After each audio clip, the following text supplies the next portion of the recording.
to our third session. I would like to discuss Frobenius groups today first, and then we will proceed to other subjects. Maybe we should say the thing with the next two. Oh yes, yes. Now, do you want to say it? Oh well, the next session would be on the 29th of March, and the session next to after the next session would be on the 5th of April. Both are legal holidays in Austria. And so we will meet again on 12th April for our fourth session. And people from abroad should note that in Austria and in Germany, there is a change to summertime on, I think, on 28th of March. So if your home state also changes, all right. If not, you would have to consider joining the session 1 hour earlier. I think before, on the day before, I would perhaps send out the information about the starting time for various countries which are associated here. Yeah, this might be advisable. Oh, Hi, Luke. another. Yes. Hi. Rossi, hello. Oh. Oh yeah, well. So should I change? Mr. iPhone, who is that? I don't know who is Mr. iPhone.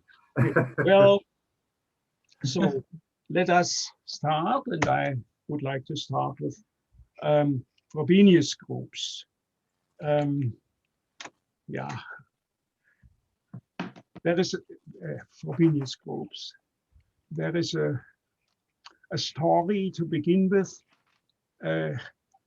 In my active time in Tübingen, I was an advisor to the university library on mathematics books and books on similar subjects.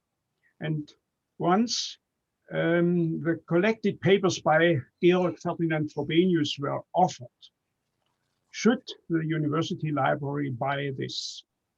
Yes or no? And I strongly said, yes, you should buy it.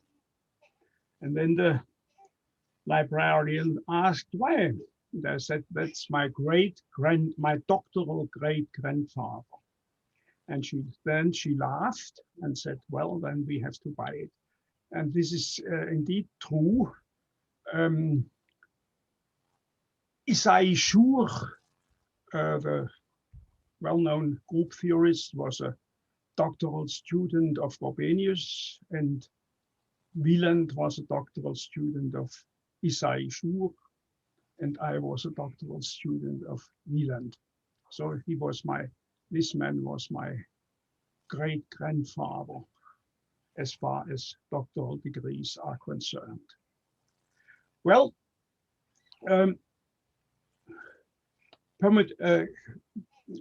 Frobenius groups occurred first as permutation groups, and so I would like to start with a definition from the permutation group theory. Generally speaking, we discuss finite structures in this session since we have an inclination to combinatorial applications. Let G be a finite permutation group on a certain set omega, then it's called a Frobenius group. If G is transitive on omega of degree m, all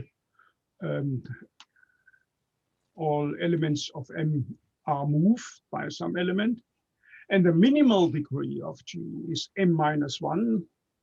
That means any element of G moves at least m-1 elements, or all of them.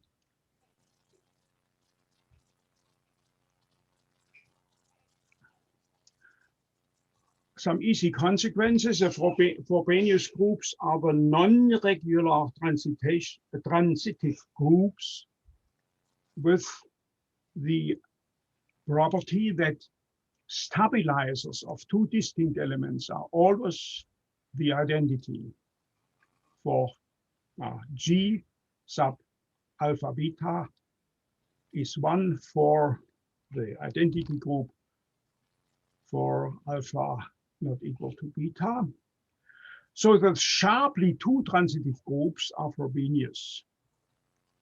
This is, Frobenius groups are a very important class of groups, and in our context, they should be considered in some detail. 1902, Frobenius proved a very famous theorem.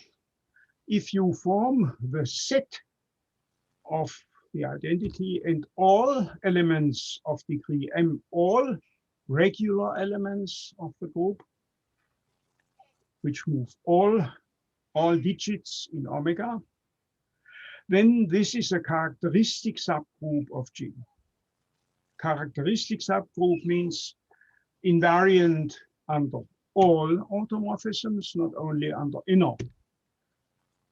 In particular, R refers to regular. R is a normal subgroup. And the point is, it is absolutely clear if you once you know that R is a subgroup, then it's automatically a normal subgroup, and it's relatively easy to see that it must be even a characteristic subgroup. One further peculiar property of this is, up to now, only representation theoretic proofs are known. At least quite recently, some came up with a proof by ordinary means of group theory.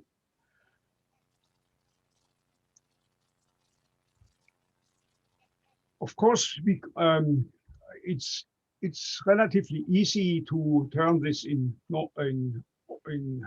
abstract group theory. Then you only have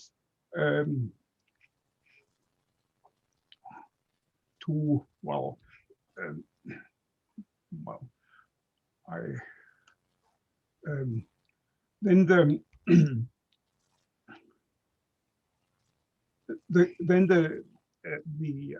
stabilizers, the one element stabilizers, play the role of this group H and its conjugates.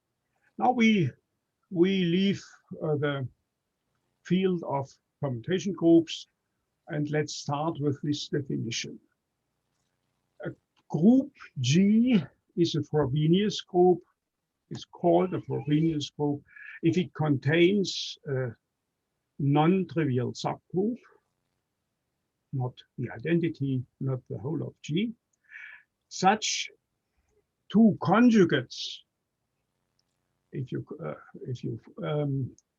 form H to the G equals G minus 1 HG, then H intersected with H to the G is always the identity. And now the assertion is very remarkable assertion is that if you take away from the group H to the all H to the G's, but you have to add, of course, the identity of G in order to get a subgroup, then you have a subgroup, and furthermore even a normal subgroup. And this normal subgroup has further properties. It's G is H times N, and H intersected with N is the, oh, this is, yeah, somehow must, is the identity disappeared. I don't know what, H intersected with N is the identity subgroup.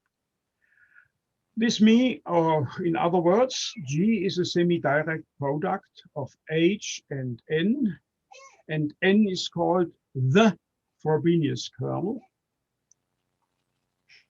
Definite article, because the Frobenius kernel is by definition unique in a group, if it has such a Frobenius kernel.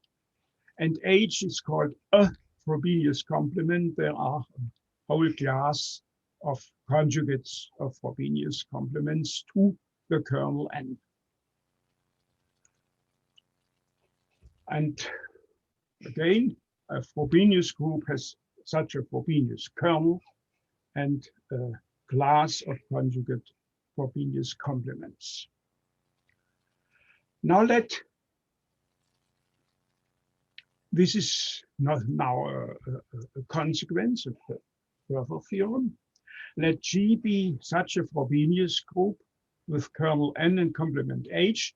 Then there is a mapping of H to the automorphisms of N, H to phi N, phi H, such that phi H applied to an element of N, of the kernel, is equal to H and H to the minus 1. And this is a monomorphism. The mapping of H to phi H is injective. Of course, we do not claim that all automorphisms appear as in the form of phi H, but it's if H1 not equal to H2, then phi H1 is not equal to phi H2. This is a monomorphism. And the image of H under this tau is a fixed point free automorphism group, and we call it phi. Of course, we had always to talk on fixed point free automorphism groups, and now we get a new one, and we call it phi. And the tactic in my notation is to come back to the notation of Near-rings and Ferrero pairs.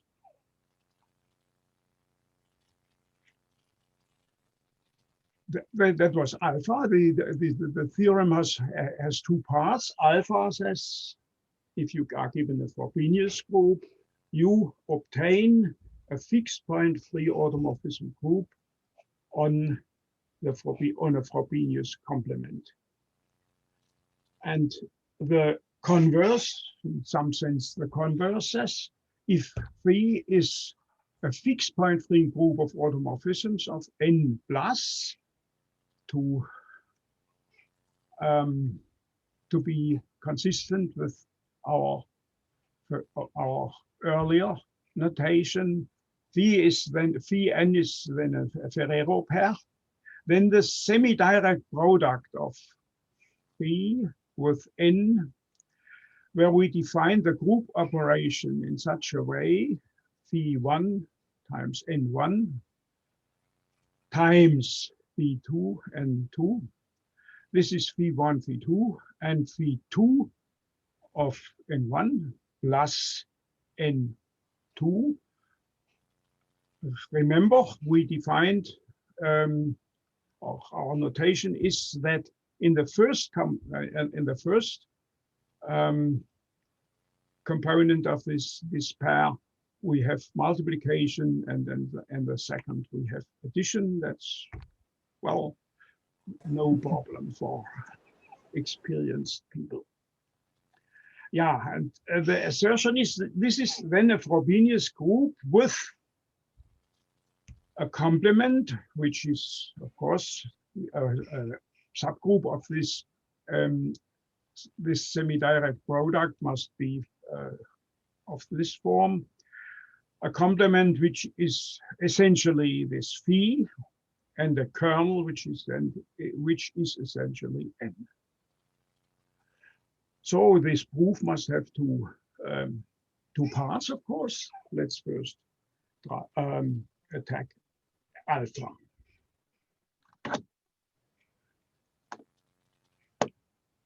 Yeah, we take two elements from H, then tau H1, H2 is phi sub H1, H2. And this acts on the element n in the way we write down here. If we take the pictures of the images of H1 and H2 under tau, this must be phi H1, phi H2. And this gives the same result, hence tau must be a homomorphism. This is almost trivial, I must admit. It's homomorphic, but we have to find out that it's not only a homomorphism, but a monomorphism. It not necessarily, normally it's not an isomorphism. So assume H is in H and N in N. And we form phi Hn equals H and H to the minus 1. And then we can reverse this, then n minus 1 Hn is H. And we assume that this is an arbitrarily chosen element of this intersection. H to the n is, of course, n minus 1 Hn. Now we know that we started with the Frobenius group. This means that H must be the identity of H, and consequently phi H the identity on N, or N is the identity of the whole group G by the definition of a Frobenius group. This means tau is what we wanted to show. Tau is a monomorphism, and tau H must be a fixed point free automorphism.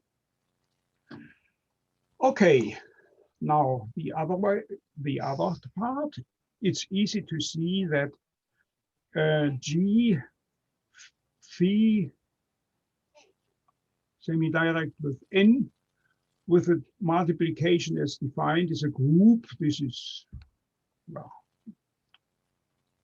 almost stupid calculation. And we define H to be practically phi in this semi-direct product, and G an element of the semi-direct product G, but not in H. We suppose H to be phi H 0 on N, an element in this intersection. Then, and now that's a calculation. Could you please move it a bit up, Günther? Yes, fine. Then we must have an x at H such that H is G minus 1 x A at G, and now we have to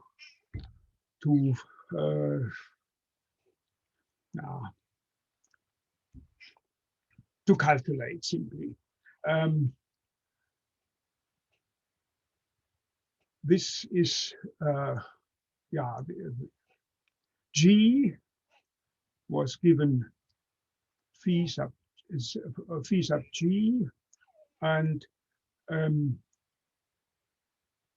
yeah, minus phi sub g minus 1 of Ng. That's what was the second component.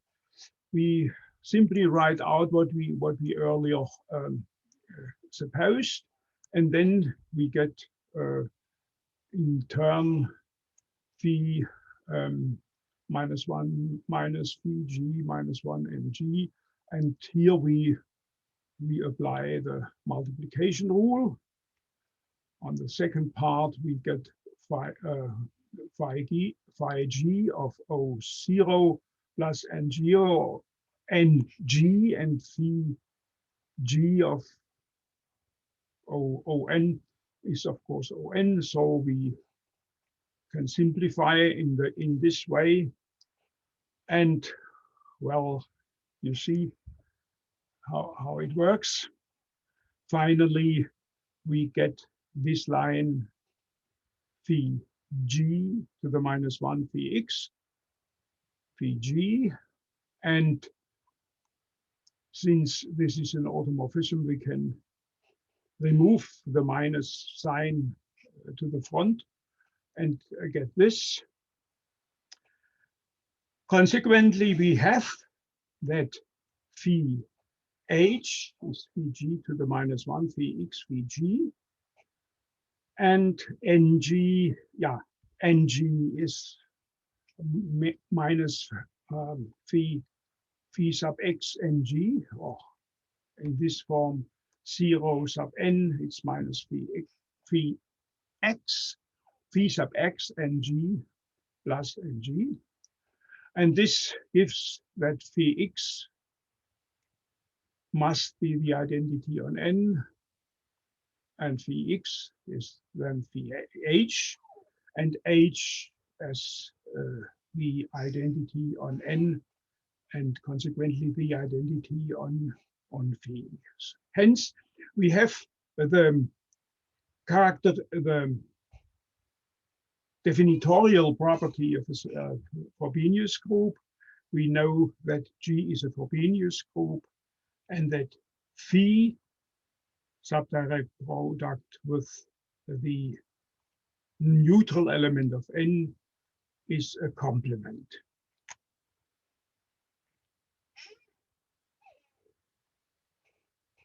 All right. Now we have an isomorphism theorem on Frobenius groups, which is quite convenient. It is very similar to isomorphism groups which we had on Frobenius pairs. Remember that if phi subdirect product with n plus is a Frobenius group, this means that more or less, unless a technical condition, which is always fulfilled in the finite case, that means that phi n is a Frobenius pair, is a Ferrero pair.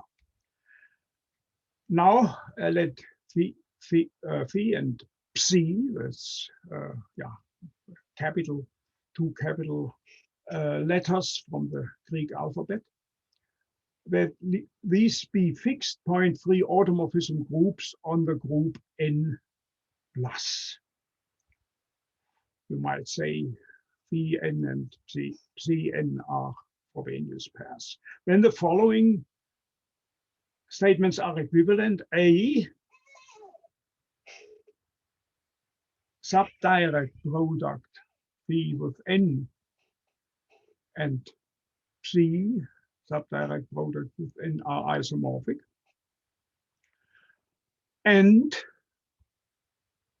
equivalent, psi and phi are not only isomorphic, they are subgroups of the automorphism group of n conjugate. We have to prove A implies B and B implies A. So we start. Phi subdirect product n and psi subdirect product n are both Frobenius groups. with the same kernel n and with complements phi and psi respectively. The kernel of Frobenius group is unique.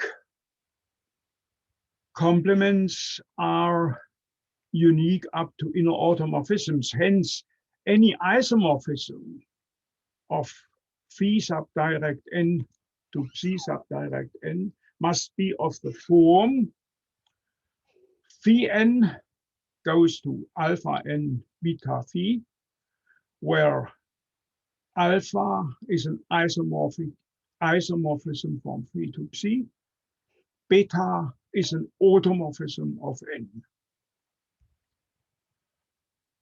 All right, let phi1, phi2 be in phi and n1 and 2 be in n. And now we look what does this isomorphism, whose existence we suppose, phi1 n1 times phi2 n2 is alpha phi1 phi2 beta phi2 n1 plus n2. Remember how the multiplication in a semi-direct product is defined. And this is, of course, alpha phi n beta phi n times alpha phi2 beta n2. I repeated exactly this line because I thought this line might be disappear and we should have it in front of us. So there is nothing new. It's simply for the convenience of the participants. And now we do calculate. This is alpha phi1, alpha phi2, alpha phi2 of beta n1 plus beta n1 plus beta n2. Alpha phi2 of beta n1 plus with alpha phi2 is not applied to beta n2. And hence we have alpha phi1 phi2 equals alpha phi1 alpha phi2, and that means alpha from phi to psi is a homomorphism. And if we take into account that this beta may be rewritten in this way, we know that phi2 must be beta to the minus 1 alpha phi2, beta for every phi2 in phi. Hence, we have alpha is phi to beta alpha beta minus 1 in the automorphism group of n, and beta phi beta to the minus 1 is psi for beta in the automorphism group, which proves alpha. Oh, I made a mistake. I did it. I think could you turn it back? I think it was the assertion of the theorem I'm going to prove. Please. I think I made the mistake to call it beta to the r to the. Oh no, it's all right. It's all right. I was confused. Now we have to prove beta to the a. This is very simple. And would you please move up? Yeah, oops. Beta here, b to the a. If we have these relationships, phi is beta minus 1 psi beta for beta, and define a homomorphism from phi semi-direct product with n to psi semi-direct product with n in this way, then it's easy to see this is would be almost stupid to calculate. Hence, we have completed the proof.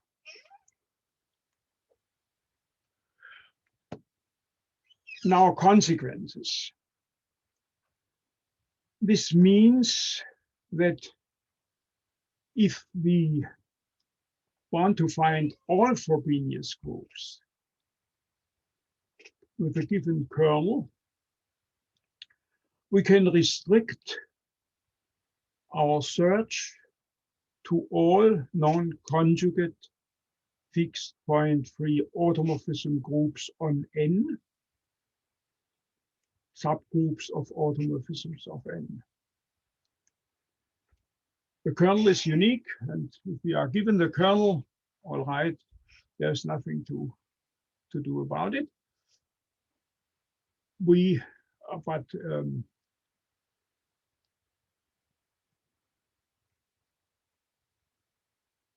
are free to choose of a group of a class of conjugate groups of fixed point free automorphisms of N, and we remain in the same isomorphism class.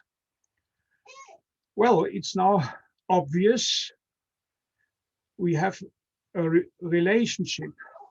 If we have a Frobenius group, we can derive from the Frobenius group a Ferrero pair, and from the Ferrero pair we get planar Near-ring and the block design, or various block designs. On the other hand, if we have a Frobenius pair, in the process which we described, we get a Frobenius group. So why this talk on Frobenius groups? Well, Frobenius groups is a highly investigated class of groups. So it's quite profitable to go back to Frobenius groups from time to time and not work with Ferrero pairs alone. Frobenius groups were very, very thoroughly investigated in group theory. It's at this place I would like to give some hints to the literature. Peter Meyer wrote a diploma thesis in Linz under Günter Pilz, in which he developed and described methods to find fixed point free automorphism groups for a given group. And well, it's insofar as he deals with Frobenius groups, he in turn relies on the almost encyclopedic work of Bertram Huppert. Endliche Gruppen, the first volume appeared in 1967. I believe there were two more volumes. The third volume was in English and with Blackburn and Huppert, written by Blackburn and Huppert. And if one wants to consider this from the angle of finite permutation groups, I would mention the nice booklet by Wieland, Finite Permutation Groups in 1964.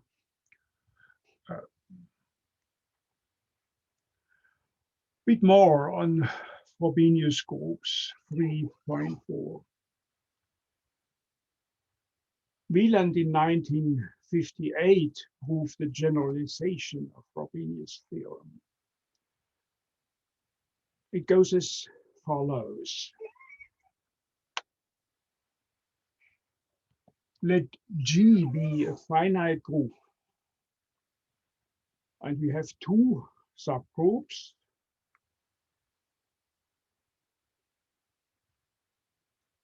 and a normal subgroup of H. And we have the property which we know from Frobenius' theorem: H intersected with H to the G is in K for all G in the complement of H and G. And let N be the set of elements of G which do not belong to any conjugate of H minus K. Then we have N is a normal subgroup, such that again G is a subdirect product of H and H intersected with N is K. It was I would say the only remarkable, the only result of substantial results of Wieland, which was proven by character theory.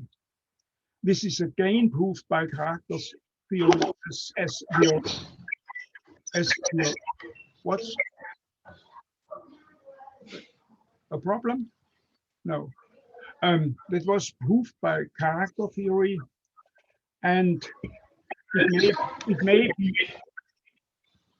may be used as well as the original Frobenius theorem as a criterion for G to be non-simple.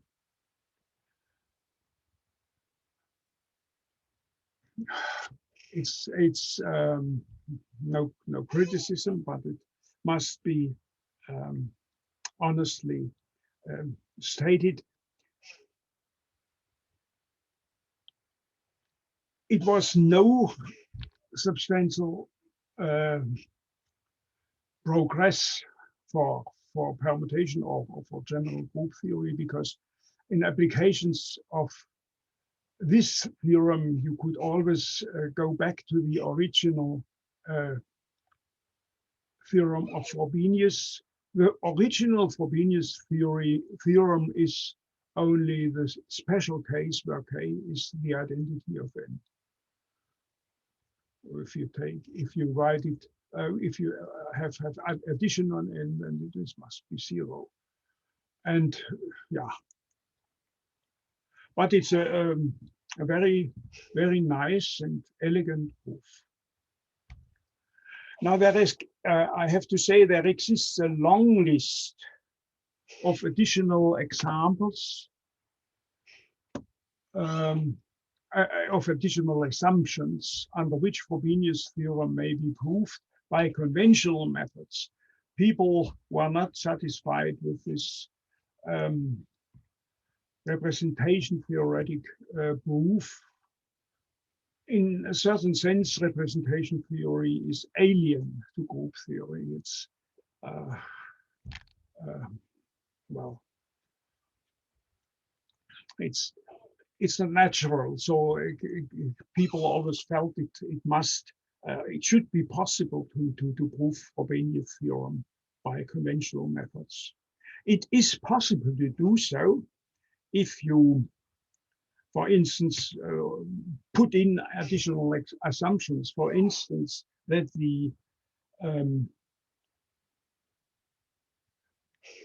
that H, the complement is even. Then by other results, you know that N is must be odd, and then you can have other means to apply. But there are others. You will find in the literature a long list of additional assumptions under which Frobenius theorem may be proved by conventional methods. It was a long-standing conjecture that a group with an automorphism of order p prime is nilpotent, and then of course and Thomson proved this in 2 steps in 1959 and 1960. The Frobenius kernel is nilpotent, which means that nilpotent means it's the direct product of its Frobenius subgroups, which means, I mentioned this here, which means that you cannot start in building a Frobenius group with any group. It might be non-nilpotent group, or well, then you will end up only with a trivial semi-direct product, which is not worth calling it a Frobenius group. So Frobenius groups have a unique kernel which is nilpotent, and a complement, a class of complements. All right, so far on nilpotent groups.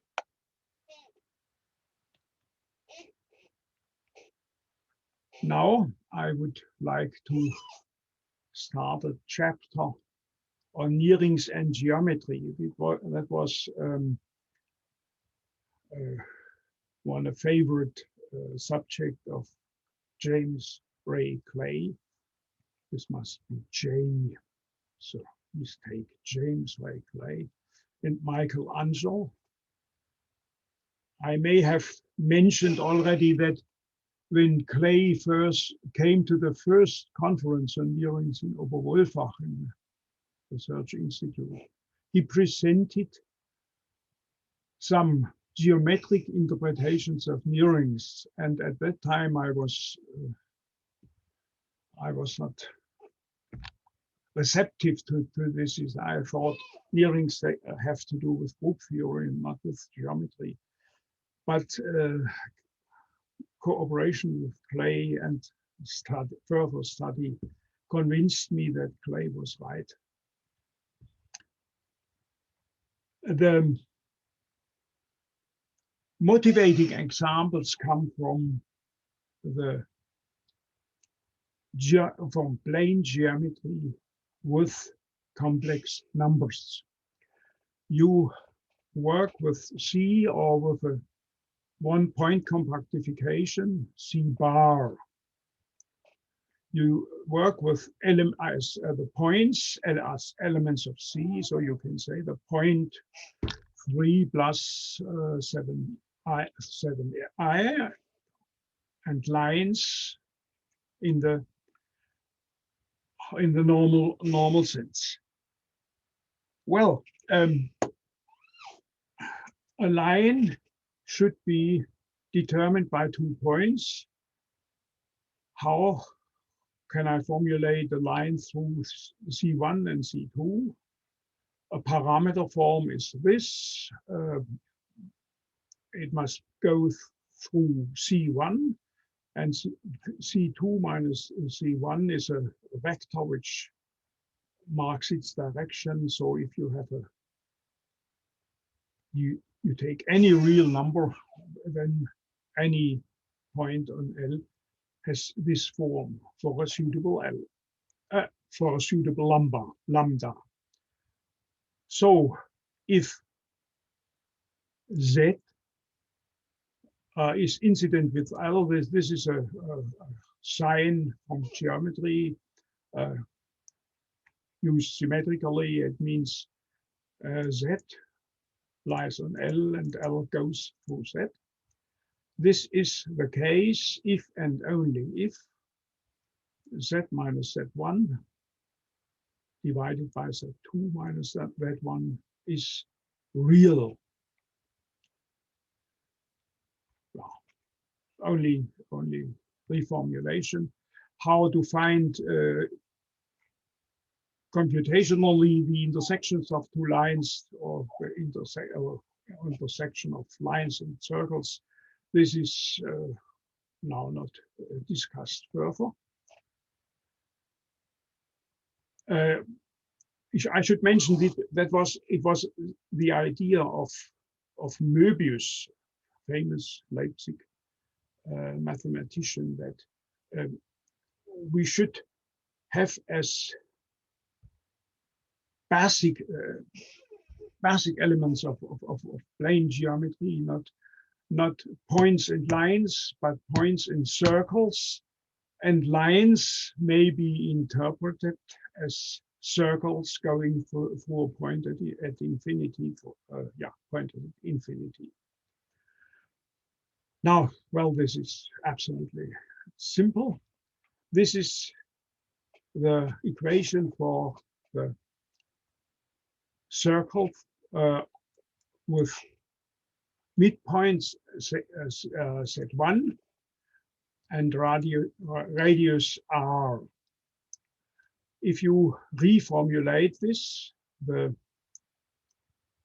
absolute value is the square root of C minus C0, C minus C0 bar, conjugate, complex conjugate. So this must be R square, and if you now introduce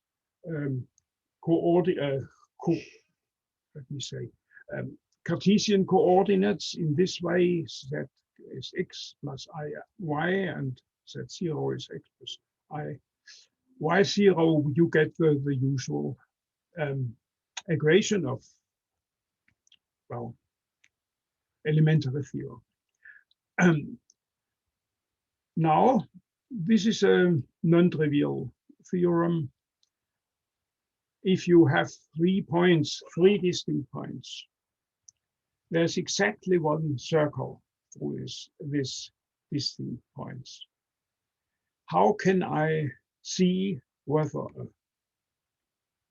point given by its complex coordinates, that this lies on the circle line? This is a practical abbreviation for the circle through these 3 points. This is equivalent with, this is the gross ratio of C, C1, C2, C3.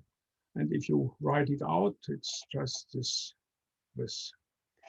You may give an interpretation as a ratio of 2 ratios. Therefore, double ratio is the usual name in German. Exactly, that's extremely practical. You do not need any equation and then make the proof, test whether that is on this fulfills this equation. You can just compute this cross ratio, and if it's real, then Z must be on the circle. Now, the trick of this Möbius geometry is we can subsume the lines through 2 points as circles. It's a circles through C1, C2, and infinity. And if you compute this gross ratio, where one element is infinity, then you have to cancel, simply to cancel the terms with infinity, and you get C minus C1 divided by C2 minus C1 and that's the old criterion. Okay, so there's a lot more to say, and this is not a course on elementary theory with complex numbers. But this was motivation to look for near-rings in connection with complex numbers. And the starting point for the research of Jim Clay and Michael Anschel were 3 different multiplications on C+, which, to tell you the result, which all these 3 multiplications turn C+ into a planar near-ring. The first one is you multiply the right factor should, if you assume A times B plus C equals A B plus AC, then you must these definitions formulate in this way. Either you multiply with a fixed, with a, A1 is the real part and A2 is the imaginary part. And you multiply with the real part if it's not equal to 0, and the imaginary part if the real part is 0. Well, if both parts are 0, you will have 0. There is nothing else to do. A similar multiplication is you take the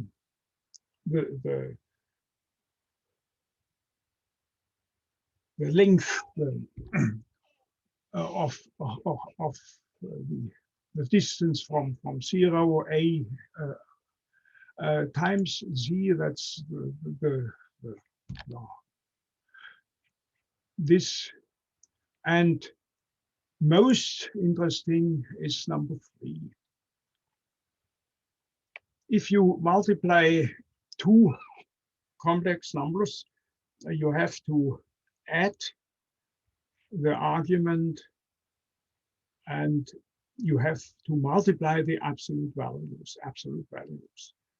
Now, if you divide by the absolute value of the first factor, you have only to multiply with exponent to exponent I delta I delta, or with cosine delta plus I sine delta.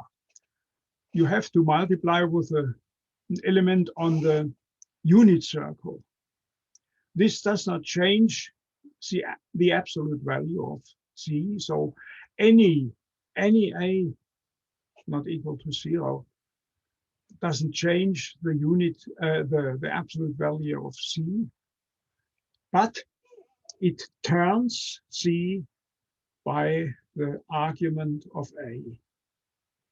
And of course, this is just to complete things. This means, now I think we shall come back in proper time, maybe in the next session, to could you move up a bit? All these 3 different structures are planar near-rings. That's relatively easy because you have to essentially you multiply with a real number from the left. The reals and the complex numbers are, of course, both distributed from both sides. Now, Chimplier confessed that he was haunted. His original formulation was haunted for 20 years by the example 3. How can we formulate or define proper near-rings, even finite ones, where the multiplication of the planar near-ring, it was clear one had to use planar near-rings, where the left multiplication has a nice, relevant geometric meaning. And finally, he came up with the definition of a circular near-ring. Here, the emphasis is on circles, and he defines for a planar near-ring N, with N star being the elements not in A, and A is, you remember the equivalence relation, the elements in A as factors on the left turn everything to 0. And the planarity condition is formulated strongly in terms of this equivalence relation. We multiply N star A plus B, where A is not equivalent to 0. And this is something similar to, could we please go back to example 3, please? Yeah. If you look at example 3 and you multiply a fixed element from the left with the whole of C star, you get the whole circle on 0 through C at the circle on 0 with a radius absolute value of C. Okay. Yeah. And yeah, this observation was the motivating example to define yeah, a bit to define a circular, a planar near-ring to be circular if every 3 distinct points x, y, z in N belong. Yeah, we would like to have exactly 1, but that would be too much. One wouldn't get, in the more general case of near-rings, anything sensible. Every 3 distinct points x, y, z in N belong to at most 1. And yeah, N star A plus B, and we will call this a circle. A circle on B with radius A. And 2 distinct points. Remember the example of the complex plane endowed with with interpretation as points and circles and lines. 2 distinct points can maybe the intersection points of two circles, and every 2 distinct points belong to at least 2 distinct such circles. And yeah, that's, we also say that n endowed with this family of n star a plus b, and the element relation is circular, and the motivation example is example 3 above. Now, I would suggest that you look at the properties of these multiplications. It's one important question is, on which lines are the phi sub a, the multiplication with an a to all c from the complex field are constant. That's quite interesting. In the second case, of course, all a on a certain circle of on 0 with a certain radius, absolute part of a, makes these VAs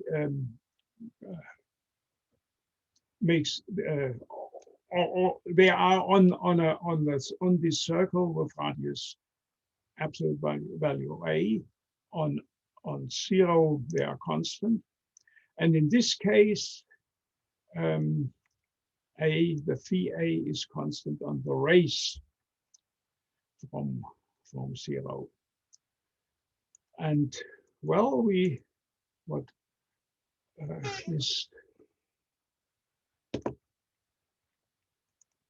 this will more,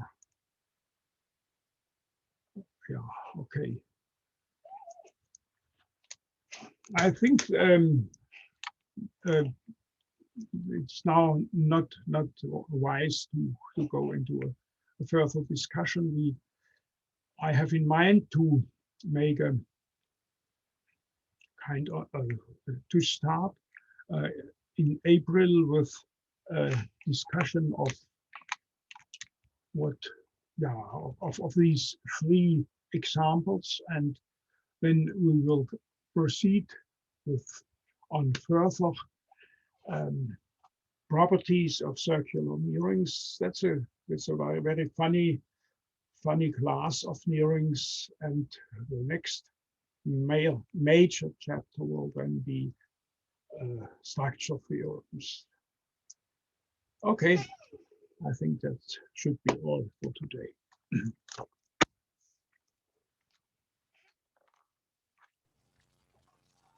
Oh, thank you very much, Gerhard.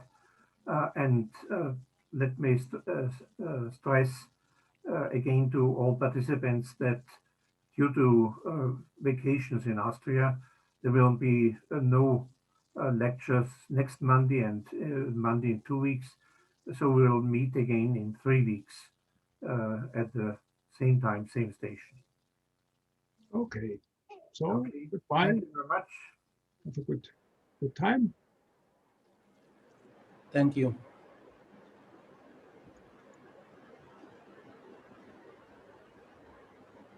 Okay, goodbye. Bye. Thank you.